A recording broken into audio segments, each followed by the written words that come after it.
28 मराठीमध्ये आपले स्वागत आहे। आजच्या मोठ्या बातम्यांबद्दल बोलूया। धानिवरी दुर्घटनेनंतर ठाकरे गटाची संवेदनशीलता, गिरीश राऊत, डॉक्टर विश्वास वळवी यांची भेट। डहाणू तालुक्यातील धानिवरी येथे 19 मे 2026 रोजी झालेल्या भीषण अपघातानंतर परिसरात शोककळा पसरली असून अपघातग्रस्त कुटुंबियांचे सांत्वन करण्यासाठी विविध स्तरांतून भेटी दिल्या जात आहेत। याच पार्श्वभूमीवर उद्धव बाळासाहेब ठाकरे गटाचे पालघर जिल्हाप्रमुख गिरीश राऊत यांनी पक्षाच्या पदाधिकाऱ्यांसह अपघातग्रस्तांची भेट घेत त्यांना धीर दिला।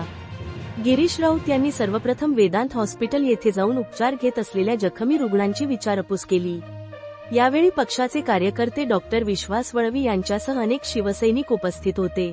जखमींच्या प्रकृतीची माहिती घेत त्यांनी डॉक्टरांशी संवाद साधत आवश्यक उपचारांबाबत माहिती जाणून घेतली। त्यानंतर त्यांनी बापूगाव येथील लाखात पाडा परिसरात जाऊन मृतांच्या व जखमींच्या कुटुंबियांची भेट घेतली। दुःखद प्रसंगात कुटुंबियांना मानसिक आधार देत पक्ष त्यांच्या पाठीशी खंबीरपणे उभा आहे, असा विश्वास त्यांनी व्यक्त केला। यावेळी स्थानिक नागरिकांनीही अपघातानंतर प्रशासनाने अधिक प्रभावी उपाययोजना करण्याची मागणी केली। तसेच महामार्गावरील वाढत्या अपघातांच्या पार्श्वभूमीवर सुरक्षा उपाय तातडीने राबविण्याची गरज व्यक्त करण्यात आली। या भेटीदरम्यान ठाकरे गटाचे अनेक पदाधिकारी, कार्यकर्ते व स्थानिक ग्रामस्थ मोठ्या संख्येने उपस्थित होते। आय न्यूज 28 मराठीसाठी डहाणू मुख्य प्रतिनिधी सतेंद्र मातेराची रिपोर्ट। मी शिवसेना उद्धव बाळासाहेब ठाकरे पक्षाचा पालघर जिल्हा प्रमुख गिरीश राऊत आणि माझ्याबरोबर शिवसेनेचे कार्यकर्ते डॉक्टर विश्वास वळवी आणि ह्या भागातले सर्व पदाधिकारी उपस्थित आहेत। आम्ही आता बापूगाव येथे आलेलो आहोत। सर्वांना आपल्याला माहिती आहेच की बापूगाववरनं एक वऱ्हाड हे धानिवरी येथे जात होतं आणि तेथे जाताना त्या टेम्पोला टेलरचा एक मोठी धडक दिली टेलरने आणि त्या टेम्पो मधले जवळजवळ 13 जण या बापूगावचे हे मृत पावलेले आहेत। मी प्रथम हे जे मृत पावलेले जी लोक आहेत त्या लोकांना सर्वांना मी इथे आमच्या पक्षातर्फे भावपूर्ण श्रद्धांजली अर्पण करतो। त्यानंतर वेदांत हॉस्पिटल इथे आम्ही गेलो होतो। वेदांत हॉस्पिटलला आम्ही तिथे जे रुग्ण आहेत ज्यांना ऍडमिट केलेलं आहे त्यांची भेट घेतलेली आहे। तिथे जवळजवळ 13 जण ऍडमिट आहेत आणि त्याच्यातले 4 जण आज ते मुंबईला पाठवत आहेत। एक सकाळीच मुंबईला केम हॉस्पिटलला पाठवलं। अजून 3 जे रुग्ण आहेत जे एकदम म्हणजे असं सिरियस आहेत, एकदम क्रिटिकल आहेत, अशा रुग्णांना त्यांची न्यायची तयारी चालू होती। आम्ही असतानाच आम्ही डॉक्टर माने जे आहेत त्यांच्याशी पण आम्ही तिथे भेट घेतली, त्यांच्याशी चर्चा केली। त्यांनी सांगितलं की आम्ही सर्व जे काही आम्हाला मिळतं जे काही करता येईल ते आम्ही सर्व करतो आहोत। आम्ही त्यांना विनंती केली की हे जे रुग्ण आहेत आता जे मुंबईला नेत आहेत त्यांना लवकरात लवकर ते बरे कसे होतील असे त्यांना चांगल्या हॉस्पिटलला न्या, त्यांना चांगल्या डॉक्टरकडे त्यांना डॉक्टरच्या देखरेखीखाली ठेवा अशी विनंती आम्ही माननीय डॉक्टर यांना केलेली आहे। पुन्हा हे जे आता मृत पावलेली माणसं या बापूगावची आहेत त्यांना सरकारने काहीतरी अशी मदत 5 लाखाची जाहीर केलेली आहे। तर आमची सरकारला शासनाला विनंती आहे की लवकरात लवकर तुम्ही ते 5 लाख रुपये जे आहेत ते कुठलाही निकष न लावता, कारण ती त्या नातेवाईकांना आम्ही त्या कुटुंबियांना भेट दिली, अतिशय ते एकदम त्यांची दयनीय परिस्थिती आहे, तर त्यांना ती मदत लगेच सरकारने कशी आपल्याला देता येईल त्यासाठी प्रयत्न करावा। दुसरी गोष्ट अशी आहे की आम्ही जिथे अपघात झाला त्या स्पॉटवर गेलो होतो, त्या ठिकाणी गेलो होतो। त्या ठिकाणी पाहिल्यानंतर तिथे जे काही हायवे आहेत, परंतु हायवेच्या बाजूला जे काही गाव आहेत, जे काही पाडे आहेत, या पाड्याला जाण्यासाठी तिथे कुठेही सर्व्हिस रोड नाही। तर मी शासनाला तीही विनंती करीन लवकरात लवकर ह्या हायवेला डहाणू पासून किल्लारफाटा असो किंवा वसई असो त्या भागामध्ये जेवढे काही गाव आहेत किंवा जे काही पाडे आहेत त्या सर्व ठिकाणी शासनाने लवकरात लवकर ते सर्व्हिस रोड कसे होतील ह्यासाठी प्रयत्न करावा।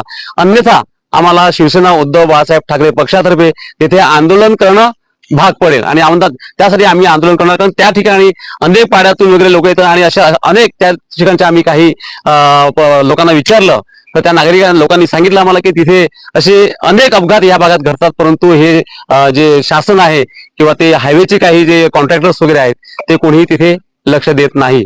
परत या भागामध्ये आधी एकदा धानिवरी येथे काही लोकांनी तिथे ॲम्ब्युलन्स दिली होती आणि त्याचं उद्घाटन करण्यासाठी राज्यपाल महिम स्वतः तिथे उपस्थित झाले होते आणि एक आधी तिथे ॲम्ब्युलन्स होती, अजूनही 2 ॲम्ब्युलन्स त्यांनी द्याव्या म्हणून राज्यपालांनी तिथे त्यांना विनंती केली होती अशा 3 ॲम्ब्युलन्स असताना सुद्धा एकही ॲम्ब्युलन्स जेव्हा तिथे घटना घडली तेव्हा अर्धा तास तिकडची लोक होती त्या ॲम्ब्युलन्सना कॉन्टॅक्ट करत होते, संपर्क करत होते का तुम्ही लवकरात लवकर या, पण तिथे एकही ॲम्ब्युलन्स त्यावेळेला पोहोचली नाही. आणि तिकडची पिकअप किंवा मग अशा काही व्हॅन वगैरे घेऊन त्या लोकांनी त्या बिचारा जे काही अपघातग्रस्त होते त्या सर्वांना मग वेदांतामध्ये हॉस्पिटलमध्ये वगैरे सगळे घेऊन गेले. याचाही आम्ही तिथे निषेध करतो आहोत या ठिकाणी.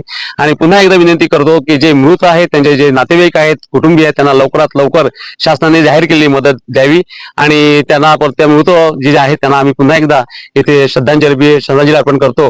आणि जे काही रुग्ण आहेत ज्यांना मुंबईला नेलेलं आहे त्यांना चांगल्या हॉस्पिटलमध्ये तिथे त्यांनी ऍडमिट करावं आणि चांगले डॉक्टर तिथे द्यावे आणि त्यांची तब्येत, कारण ते बिचारे क्रिटिकल आहेत, त्यांची तब्येत लगेच कशी बरी होईल यासाठी प्रयत्न करावेत अशी आमची पुन्हा विनंती आम्ही सरकारला करतो. डॉक्टर विश्वास वळवी, उद्धव बाळासाहेब ठाकरे शिवसेना पक्षाचा कार्यकर्ता. माझ्यासोबत आमचे पक्षाचे पालघर जिल्हा प्रमुख गिरीश राऊत साहेब व इतर पदाधिकारी या गावातले इथे उपस्थित आहेत. बापू या ठिकाणी सर्व बातमीत कळालं असेल की इथे फार मोठा अपघात झाला व त्या अपघातात वराडचं पूर्ण टेम्पो होतं, त्याच्यामध्ये बरेचसे लोक दगावले. अतिशय वाईट घटना ही झालेली आहे आणि आम्ही तिथे घटनास्थळी भेट दिली. तिथून आम्ही हॉस्पिटलला देखील गेलो, वेदांत हॉस्पिटलला. आणि आता आम्ही जे वराड होतं त्या गावात आलेलो आहे. काही म्हटली तर त्या हायवेला एक टाइम स्पॉट आहे जिथून गाडी चढते आणि उतरताना त्याला दिसत नाही पुढे गाडी कुठली आहे. तर एक ब्लाइंड उतरण अशी आहे तिथे. मला वाटतं हायवे प्राधिकरणाने बोर्ड लावला पाहिजे की पुढे अपघाती वळण किंवा अपघाती उतरण आहे रोडला, जेणेकरून पुढे गावातले बरेच लोक तिथे एक टर्न नाही, तर त्यामुळे ह्या गावातले भरपूर लोक त्या सर्व्हिस रोड नसल्यामुळे त्या रोडने जातात आणि पुढची ट्रक जेव्हा चढण उतरून खाली उतरते तेव्हा त्याला दिसत नाही, त्याच्यामुळे डायरेक्टली जाऊन ते धडकते. आम्हाला माहिती पडलं की तिथे अजून दर आठवड्यात काही ना काही अशी घटना घडते आणि मागच्या आठवड्यात देखील अशी घटना ऍक्सिडेंट झालेला आहे. म्हणजे हे डेंजर स्पॉटच आहे आणि त्यामुळे हायवे प्राधिकरणाने तिथे योग्य तो बोर्ड लावून लोकांना माहिती देऊन ते कळवणं गरजेचं आहे. दुसरी गोष्ट, हॉस्पिटलला आम्ही तिथे भेट दिली असताना रुग्णांना आम्ही भेट दिली. त्यातले आज 4 रुग्ण क्रिटिकली इल आहेत, आयसीयू मध्ये आहेत, डोक्याला मार लागलाय आणि त्यांना सगळ्यांना आज मुंबई इथे रवाना करण्यात येत आहे. बाकी जे रुग्ण आहेत त्यांना नॉर्मल वॉर्ड, जनरल वॉर्ड मध्येच ठेवलेला आहे व त्यांचा उपचार तिथे चालू आहे.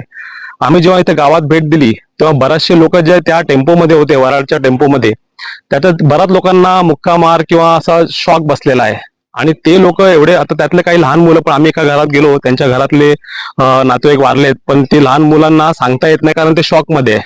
आणि तशी जी घटना, आम्ही एका घरात गेलो तेव्हा त्या मुलीने सांगितलं की मला मार लागलाय पण मला काय कळत नाहीये. तर माझी अशी विनंती आहे आरोग्य विभागाला की त्यांनी परत जे वराडमध्ये जेवढे लोक होते या गावात एक परत PHC मार्फत किंवा इतर डॉक्टरांना पाठवून सगळ्यांचं परत एक जनरल चेकअप ठेवलं, जेणेकरून ही विचारपूस तरी व्हायला पाहिजे की त्यांना काय मार अजून लागला आहे, काय दुखापत झाली आहे, जेणेकरून ज्यांना आता आहे त्यांना माहित नाही. अजून ते बरेच लोक शॉक मध्ये आहेत, त्यांच्या घरातले लोक वारलेले आहेत आणि त्यांना कळत नाही की काय करावं.